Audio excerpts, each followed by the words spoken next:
Hi mga ka-CDF, it's Mark and welcome to Marcus Field Diary. D6 na po ng ating activity dito po sa the islands of Surigao.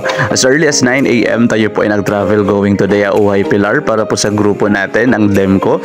Ito po sila at nag-present po ng kanilang financial statement kasama po yung mga updates po nila, and yeah, they are facing some challenges ngayon pero sila po ay willing na ma-strengthen ang kanilang grupo, kaya sabi nga nila i-strengthen daw po nila yung policies nila para po lalong lumago at yumaman daw sila, yun nga sabi nila sa amin. At yan, na-present po yung treasurer nila ng kanilang financial statements. And around 1 PM tayo po ay nag-travel going to Tuburan del Carmen para po sa water filling project natin doon, at na-meeting natin yung vice chairman para po sa updates nila at monitoring.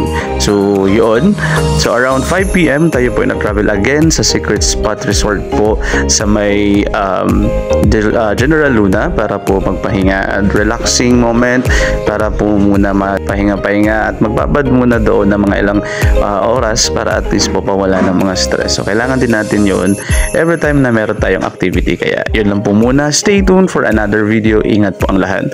Bye-bye!